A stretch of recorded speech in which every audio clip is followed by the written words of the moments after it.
Madame, Monsieur, bonsoir. Édition spéciale ce soir consacrée aux attentats de Strasbourg. Un homme toujours en cavale a semé la terreur. Hier à Strasbourg, bilan 2 morts. Une personne en mort cérébrale, en état de mort cérébrale. 12 blessés, dont 6 en urgence absolue. Cette tuerie a été qualifiée par le procureur de la République de Paris d'attentat terroriste lors de la conférence qu'il donnait à 12h30. Avec nous ce soir, Robert Herrmann, bonsoir. Bonsoir. Merci d'être là, président de l'Eurométropole, adjoint au maire de Strasbourg en charge de la sécurité. Et à vos côtés, Alain Lafont-Garnogne. On est ravis de vous avoir. On parlera de votre état d'esprit aujourd'hui. Vous habitez rue des Orfèvres à Strasbourg. Des tirs ont eu lieu sous vos fenêtres. Vous avez été un des témoins et vous nous en parlerez. Bonsoir Anna. Bonsoir Lionel. Avant tout, ce que je propose dans cette édition spéciale, c'est un rappel des faits. Tout à fait. Il était un peu moins de 20h hier soir quand un homme a ouvert le feu sur des passants dans les rues de Strasbourg. La suite, c'est avec Adrien Labi. Il est 19h50 hier soir quand un homme armé pénètre dans le centre-ville de Strasbourg par le pont du Corbeau. Rue des Orfèvres, à quelques pas du marché de Noël, des coups de feu claquent. Plusieurs personnes sont à terre. Le tireur se déplace alors vers la rue du Pont Saint-Martin, passant par la rue des Grandes Arcades, la rue du Saumon et la rue Sainte-Hélène. Armé d'une arme de poing et d'un couteau, l'homme s'en prend aux passants. Intercepté par des soldats de la force Sentinelle, il est blessé par les militaires suite à des échanges de tirs en pleine rue, mais parvient à s'enfuir à bord d'un taxi qui le dépose au Neudorf. Rapidement, le centre-ville est confiné, ainsi que le secteur autour de la rue d'Épinal, où la BRI et le RAID mènent une opération pour arrêter le suspect, sans succès. Les victimes sont évacuées vers le nouvel hôpital civil et le CHU de Haute-Pierre. On dénombre 2 morts, une personne en état de mort cérébrale ainsi que 12 blessés, dont 6 en état d'urgence absolue. Le tireur, Shérif Shekat, un Strasbourgeois de 29 ans, fiché S et connu de la justice, le jeune homme avait échappé à une interpellation le matin même. Le parquet antiterroriste de Paris a été saisi de l'affaire et des proches du fugitif placés en garde à vue. Nous sommes actuellement en France en posture vigipirate renforcée. Le gouvernement vient de décider de passer en urgence attentat, avec la mise en place de contrôles renforcés aux frontières, avec aussi la mise en place de contrôles, là encore renforcés, sur l'ensemble des marchés de Noël qui se dérouleront en France pour éviter le risque de mimétisme. Il y aura aussi en complément une mobilisation plus forte encore du dispositif Sentinelle sur l'ensemble du territoire français. Pour l'heure, le tireur est toujours en fuite. D'importantes forces de police sont mobilisées afin de mettre un terme à sa cavale. Voilà, les équipes d'Alsace 20 qui étaient mobilisées, évidemment, Anna, hier soir. Robert Herrmann, comment est-ce que vous avez vécu cette soirée d'enfer, véritablement, pour les Strasbourgeois ? Oui, d'abord en apprenant très vite la nouvelle, en me rendant d'abord au PC que nous avons monté à la métropole, et puis très rapidement en me déplaçant vers le PC de pompiers, qui était rue des Grandes Arcades, pour prendre en compte ce que nous pouvions faire comme soutien pour les gens qui étaient confinés, soutien aux pompiers, et voir exactement s'il fallait ouvrir des locaux, permettre de faciliter un certain nombre d'opérations pour lesquelles nous sommes équipés. Et dans une belle coordination, je crois que les choses se sont bien faites, même si évidemment les gens ont trouvé qu'être enfermés durait très longtemps. Mais en même temps, je veux dire, il fallait laisser la police sécuriser les sites, et puis en même temps laisser les services s'organiser, en sachant que pendant ce temps, dans une opération tout à fait exemplaire, les blessés étaient pris en charge par le SAMU qui intervenait dans des conditions très difficiles. La question qu'on peut se poser, c'est comment est-ce possible que ce soit arrivé ? Strasbourg, c'est une véritable bulle. La grande île avec des barrages. Il y a le maire Roland Ries qui avait maintenu un dispositif de sécurité renforcé, fouille des gens, vidéoprotection, patrouille Sentinelle, patrouille de la police municipale, police nationale. Tout était fait pour la sécurité. Que s'est-il passé ? Il s'est passé qu'on n'échappera jamais à l'action de quelqu'un de déterminé, qui a une arme de poing et qui s'en sert d'une manière terrible. On a réussi à éviter les voitures béliers, tout a été fait, mais même dans les systèmes totalitaires, on n'arrive pas à éviter les attentats. Et si l'on veut continuer à vivre, et si l'on veut continuer à pouvoir exprimer un certain nombre de festivités comme Noël, je veux dire, et qu'il y a des rassemblements de gens, il y aura toujours un risque. Ce risque, nous le payons aujourd'hui très cher. Mais il est évident que la vie participe de cela. Et la vie de la cité participe de cela. C'est imparable. Et si ça n'avait pas été ainsi, ça aurait certainement été autrement. Depuis des années, nous améliorons les systèmes de sécurité. Et je crois qu'avec la police nationale, qui fait, il faut le dire, un travail remarquable, avec les services du renseignement, nous avons paré à bien des tentations, au moins, si ce n'est des tentatives. Et donc, il faut évidemment penser aux victimes, et j'imagine que ce que je dis là peut les choquer. Mais je ne crois pas que l'on puisse atteindre des degrés de sécurité maximalement total. Même dans des aéroports qui sont des lieux clos, on a vu qu'il était arrivé, je veux dire, des attentats alors que les niveaux de sécurité sont extrêmes, qu'on passe les gens au scanner, qu'on fait vider les poches, les ceintures, et que là aussi ça arrive. Et donc, ouais, c'est à déplorer. Maintenant, il n'y a plus qu'à espérer que ce coupable soit trouvé. Voilà, l'heure qu'il est, on est en direct, hein, il est 19h04, il court toujours. Anna ?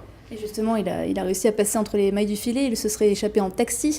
Alors comment est-il identifié ? C'est justement grâce au chauffeur de taxi. On écoute le procureur de la République de Paris, dont la section antiterroriste mène l'enquête. Il a tenu une conférence de presse à la mi-journée. Entendu comme témoin, le chauffeur de taxi a indiqué que l'homme lui avait demandé de le conduire dans ce quartier sans donner d'adresse, en lui indiquant qu'il allait le guider. Le chauffeur de taxi a précisé l'avoir vu en possession d'une arme de poing et présentant des blessures. L'individu, pour justifier ses blessures, a, devant le chauffeur de taxi, évoqué son passage à l'acte dans le centre de Strasbourg, en expliquant avoir tiré sur des militaires et tué 10 personnes. Le témoin, chauffeur de taxi, dit l'avoir entendu proférer des propos justifiant les faits qu'il indiquait avoir commis. Une fois descendu du taxi, l'individu a croisé des fonctionnaires de police qui ont décrit un échange de coups de feu avec lui à ce moment-là. L'évocation devant le chauffeur de taxi, au cours de ce transport, de la découverte d'une grenade chez lui le matin même, permettait aux enquêteurs de faire très rapidement le rapprochement avec une opération réalisée sur commission rogatoire d'un juge d'instruction de Strasbourg au domicile de Shérif C, dans le cadre d'une information judiciaire ouverte des chefs de tentatives d'assassinat, violences aggravées et associations de malfaiteurs. Il est établi qu'au cours de cette perquisition, les enquêteurs avaient saisi, le matin même, une grenade défensive, une arme 22 longs rifles chargés et plusieurs munitions, 4 couteaux, dont 2 couteaux de chasse. Et sur le suspect, 27 condamnations en France, en Allemagne et en Suisse. Il est fiché S, radicalisé en prison. Évidemment, ce sont des gens à surveiller. Est-ce qu'on a les moyens, Robert Herrmann, de surveiller tout le monde ? Oui, c'est pareil que ce que je vous disais tout à l'heure. Il y a une action extraordinaire. Nous sommes dans un département, le préfet l'a dit, les préfets successifs l'ont dit, je veux dire, qui portent à peu près 10% des fichiers S du territoire national. Nous sommes sur un territoire où cela se compte en dizaines de personnes, d'individus qui sont suivis physiquement, mécaniquement aussi, avec des moyens de technologie moderne, pour parer à ce phénomène de radicalisation. Et cela a permis, je crois, jusqu'à présent, d'éviter, de rechercher, d'interpeller, je veux dire, des individus qui, peu ou prou, s'étaient livrés à des actions de soutien ou à des tentatives. Aujourd'hui, ce n'est pas le cas. Et donc on peut le déplorer, mais en regard du risque réel qui est encouru quotidiennement, je veux dire, plutôt que la polémique, je préfère saluer l'action des forces de police qui nous permettent de vivre à peu près normalement, avec la peine que nous éprouvons aujourd'hui, évidemment. Mais je crois qu'il faut saluer cette action. C'est le prix peut-être de la démocratie. C'est une vraie question. Je veux dire, est-ce que la démocratie sait arrêter tout le monde ? On évoquait aujourd'hui, eût-il fallu que diffuser tout de suite l'image de cet individu ? Et si ce n'était pas lui ? Et le respect de la justice, et le respect de la présomption d'innocence. Toutes ces questions sont posées à travers cette affaire, évidemment. Ces forces de police, elles sont à peu près 600, je crois, enfin, forces de police militaires, c'est ça, à sa recherche actuellement. Et elles étaient encore ce matin dans les rues de Strasbourg, toute la journée dans les rues de Strasbourg. La ville qui a d'ailleurs eu du mal à se réveiller. C'est un reportage de Cécile Motz et Camille Roland. Au lendemain de l'attentat, Strasbourg se réveille au ralenti. Alors que les mesures de confinement ont été levées aux alentours de 3h30 du matin, les premiers habitants sortent dans les rues. Et certaines rues sont encore bouclées, marquées par les traces de ce qui s'est passé. À 19h50 hier soir, les premiers coups de feu ont retenti rue des Orfèvres. Une de ses habitantes est encore choquée par la fusillade en bas de chez elle. Nous, notre seule chance, c'était d'habiter ici. On a ouvert la porte, on a attendu les coups de feu. On est monté à l'étage, on a ouvert les fenêtres et on a vu qu'il y avait des gens qui hurlaient. Je suis redescendue en bas et j'ai vu les 2 corps devant la porte. Voilà, donc on a appelé les secours et puis on a attendu qu'ils arrivent. Les événements de la veille sont encore dans tous les esprits alors que les Strasbourgeois reprennent tant bien que mal leurs occupations. Ça me fait vraiment bizarre de passer là parce que je sais qu'hier soir, il y a eu une fusillade ici, qu'il y a des gens qui sont morts ici. Et j'étais chez moi, là, à Temple-Neuf, hier soir, et on a vu tous ces militaires, tous ces ambulanciers, toutes les populations qui étaient en train de courir partout, de crier, c'était impressionnant. Dans la matinée, les premiers hommages surgissent sur les pavés. Fleurs, bougies sont déposées à même le sol et des passants s'arrêtent devant pour se recueillir.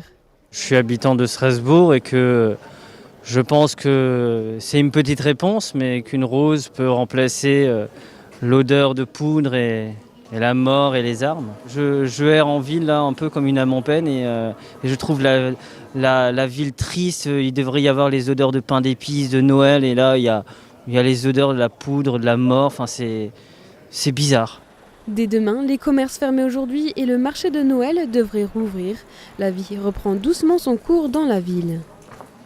Voilà, Robert Herrmann, le marché de Noël devrait rouvrir ou devait rouvrir. Où est-ce qu'on en est à présent ?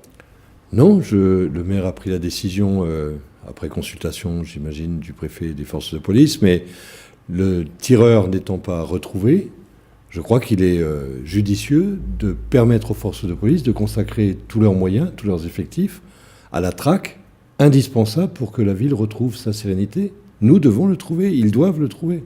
C'est impératif pour que nous puissions reprendre une vie normale.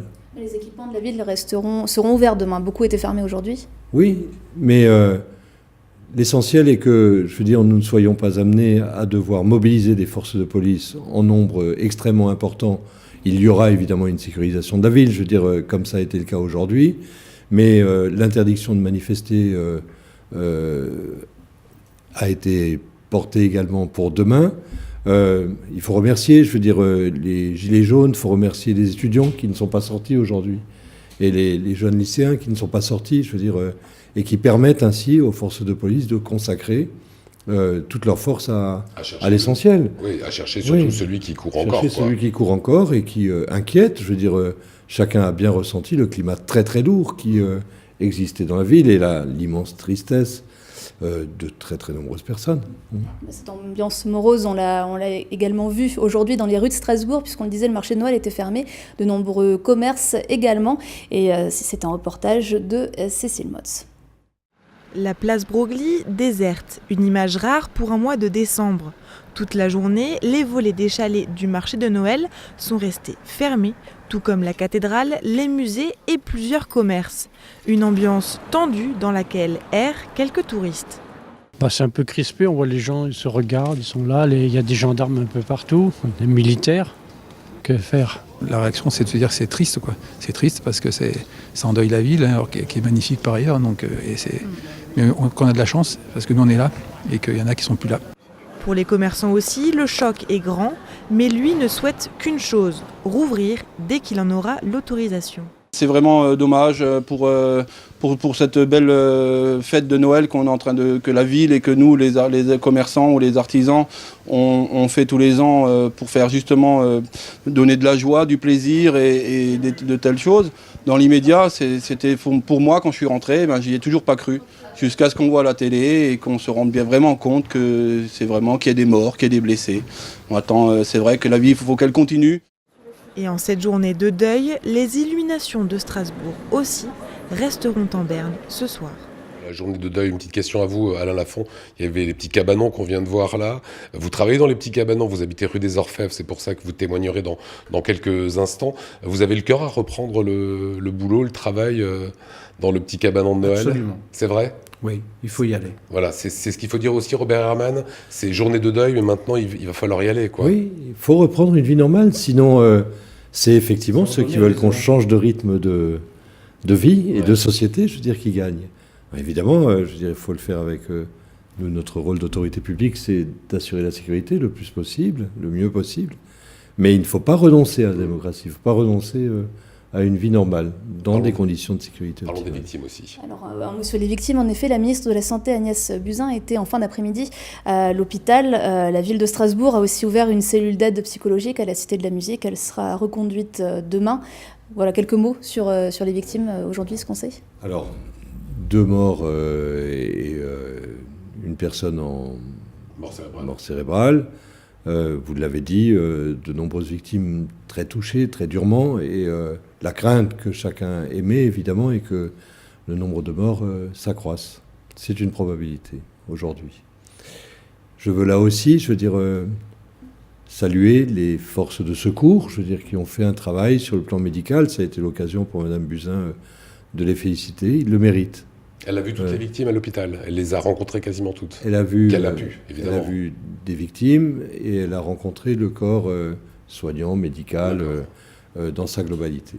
Ça a été l'occasion de le remercier et de le féliciter. Travail fantastique. Tout le monde est resté sans dormir depuis hier. Ceux qui devaient terminer leur service sont restés pour soutenir les équipes, pour les renforcer. Et il y avait suffisamment de personnes pour faire en sorte que tous les blocs opératoires puissent être utilisés dans les meilleures conditions optimales pour sauver les gens.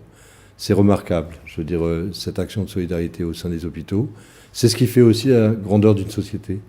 C'est que j'ai vu hier soir des policiers qui sont restés, ils n'avaient pas mangé. J'ai vu aujourd'hui des médecins qui n'avaient pas dormi.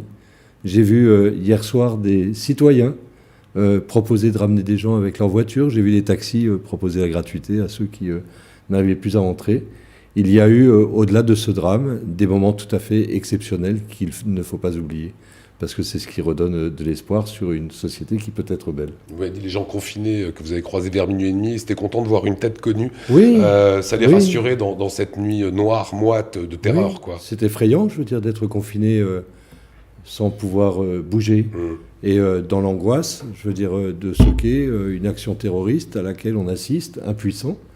Et oui, je crois que le rôle des élus, c'est d'être présent et c'est de participer dans la mesure de leur mission et de leurs moyens, sans confondre les rôles, mais d'être présent auprès des concitoyens et prendre soin d'eux. Une petite question avant de vous libérer, parce que je sais que vous avez à la cité administrative quelques rendez-vous.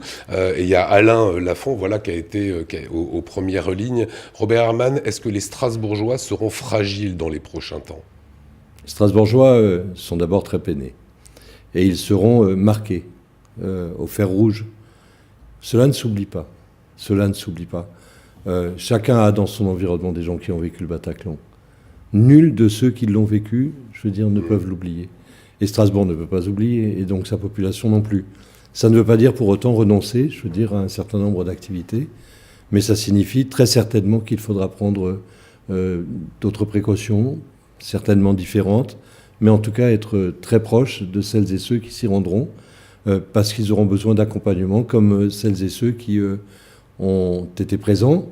Tout à l'heure, M. Lafont en parlera, mais on ne sort jamais indemne, du regard qu'on a pu porter sur une soirée comme celle-là, quand on en a été le témoin direct. Vous l'entendez comment, ça, Alain Lafont? Robert Herrmann a entièrement raison. On n'en sort pas indemne parce qu'on est touché par ce qu'on a vu, on est touché par cette violence. Et moi, je dois dire que j'ai été aussi touché par mon manque de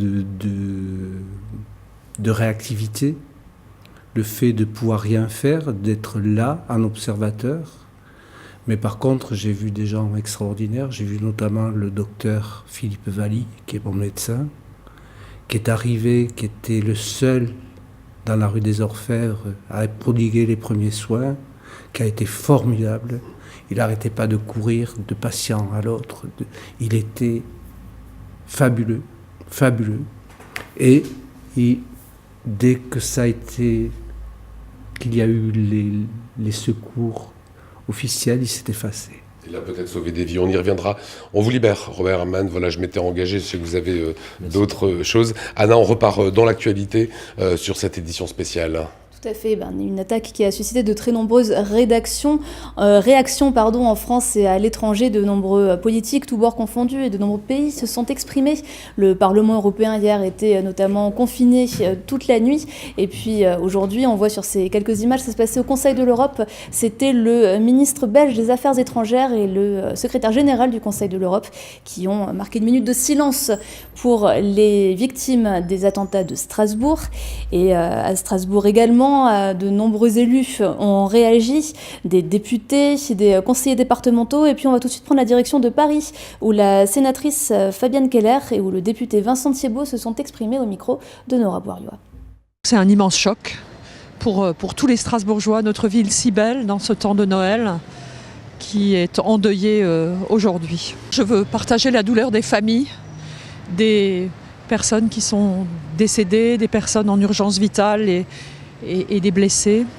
Et puis soutenir les policiers qui sont à l'œuvre depuis hier soir en train de poursuivre cet assassin et qui continuent pour amener la sécurité. Ne faisons pas d'amalgame, je pense qu'aujourd'hui il est prudent. Je vois beaucoup de choses déjà circuler sur les réseaux sociaux, des choses monstrueuses à mon sens qui me heurtent personnellement sur ce sujet. Donc laissons faire les forces de l'ordre, soyons très prudents dans ce que nous disons. Pour l'instant, l'heure est au recueillement par rapport aux victimes.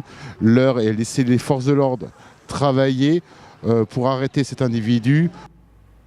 Et puis des politiques aussi ont vécu la soirée d'hier de l'intérieur.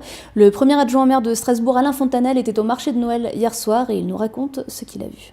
J'étais sur le marché de Noël de la place Broglie quand j'ai vu des personnes arriver en courant de la place du Temple Neuf, des militaires se positionner comme en temps de guerre, mais évidemment personne ne comprenant. Du coup, j'ai avancé vers la rue de Loutre et je me suis retrouvé au bout de la rue des Grandes Arcades et j'ai immédiatement vu qu'il y avait un corps dans la rue des Grandes Arcades, des militaires et des policiers qui m'interpellaient me demandant de me mettre à l'abri. Je suis allé en direction de la rue du Saumon et je suis tombé sur une des victimes qui était au sol. Un nouveau mouvement de foule et de police m'a amené à me réfugier dans un café où je suis resté confiné pendant 2 bonnes heures. Mais il était là peut-être 20h10, 20h15. J'ai immédiatement appelé le directeur de cabinet du ministre de l'Intérieur pour vérifier qu'il était bien informé de ce qui se passait. Et il ne l'était pas encore. Voilà, Alain, je vous voyais très attentif. Il a vu les mêmes choses que vous, quasiment Alain Fontanel. On a vu les mêmes choses, pas au même endroit, mais les mêmes choses. Comment ça s'est passé on s'est appelé hier soir, on se connaît un petit peu avec Alain. Et oui. Je t'ai appelé vers 22h, je savais que tu avais vu des choses. Qu'est-ce qui s'est passé exactement ? Moi, ce que j'ai d'abord entendu, 5 coups de feu. Enfin, ceux qu'au départ, je ne pensais pas être des coups de feu. Je croyais que c'était des pétards qu'avaient lancé des petits jeunes pour rigoler, parce que c'est arrivé la veille sur le marché justement du Temple Neuf. Et bon, tout le monde a été un peu effrayé, et puis on a vu les petits jeunes qui rigolaient. Et bon, c'était un peu gonflé, mais un peu des enfantillages. Et puis au bout d'un moment, j'ai entendu des gens crier. Donc là, je me suis dit, il y a autre chose qui se passe. J'ai ouvert ma fenêtre et puis j'ai vu des gens qui partaient en courant et j'ai vu aussi 3 personnes par terre dans des mares de sang. Voilà, c'est les images qu'on va les laisser, on les voit. Effectivement, il y a un homme à terre, c'est des images très dures. Ça, c'est pas dans la rue des Orfèvres. Non, c'est à côté. Voilà. Donc moi j'ai vu ces personnes allongées. Le temps que j'aille prévenir mon mari, je suis revenu à la fenêtre et les gens étaient déjà recouverts avec des couvertures, donc déjà protégés. Et il y avait des personnes autour, et il y avait notamment le docteur Valli dont j'ai parlé tout à l'heure, qui prodiguait les premiers soins. Et voilà, bon, on était jusqu'au moment où, et ça paraissait interminable. On avait l'impression qu'ils n'allaient jamais arriver, les secours. Et même si ça a été vite, ces minutes comptent double presque. On se dit, ces pauvres gens qui sont là, voilà, on a été... Moi, j'étais choqué, j'ai pas dormi de la nuit, j'ai beaucoup pleuré. Ce matin, quand je t'ai appelé pour te dire que je viendrais pas ce soir, parce que je m'en sentais pas capable. Et après, je me suis dit, si, il faut y aller. Donc, si je suis là, c'est aussi un peu pour témoigner, pour dire que, voilà, plus jamais ça, quoi. Qu'est-ce qui s'est passé aujourd'hui? Alors j'imagine pour nous tous, parce qu'on a tous été secoués et réellement avec une vraie émotion. Qu'est-ce qui s'est passé entre ce matin où on s'est parlé, où tu m'as dit non, je pourrais pas venir sur Alsace 20 parce que c'est trop compliqué, et maintenant il est 19h25 où tu m'as dit je viens, je veux témoigner, je veux en parler. Quelle est la prise de conscience qui s'est passée, Alain? La prise de conscience, c'est que j'ai relativisé ce qui s'était passé quand même, et je me suis dit après tout, il faut en parler. Et on est tous dans cette situation, se disant ça n'arrive qu'aux autres. Et puis après, le jour où ça arrive sous ses fenêtres, on est là, et là on se fait le film, et on comprend les gens du Bataclan qui te disent 3 ans après qu'ils sont encore dans le truc, et que chaque fois qu'ils entendent un pétard, ils bondissent, que chaque fois qu'ils sont quelque part où il y a un peu de monde, ils flippent. Et là, tu te dis, bon, moi, je suis pareil que là, maintenant. Et je vais me traîner ça au long de ma vie. Et en même temps, je pense surtout aux victimes et aux familles. Bon, il se trouve que je connais une des victimes. Je n'en parlerai pas, parce que ça, c'est une affaire privée de famille. Et tu la connais aussi. Et quand on connaît quelqu'un, en plus, c'est dur, quoi. Anna, vous allez nous donner quelques informations. Oui, en bref, quelques informations. Donc, le préfet du Haut-Rhin a annoncé aujourd'hui un renforcement de la sécurité dans tout le département. Le plan Vigipirate ayant été relevé au niveau urgence attentat dans toute la France. En conséquence, les contrôles aux frontières à l'aéroport de Bâle-Mulhouse, dans les gares, dans les marchés de Noël, dans les centres commerciaux et dans les bâtiments publics et lieux de culture du Haut-Rhin sont donc renforcés dès aujourd'hui. Le département du Haut-Rhin qui bénéficie aussi d'un renfort de forces mobiles et de militaires sentinelles pour les communes qui organisent des marchés de Noël très fréquentés.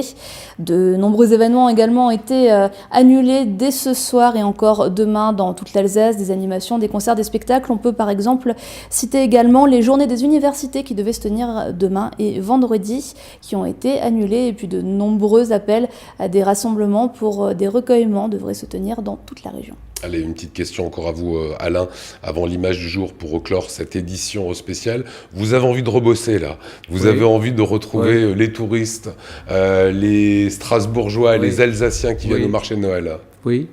Voilà, ne pas y aller, c'est leur donner raison. Ouais. Et ça, il faut y aller. Et c'est le seul moyen de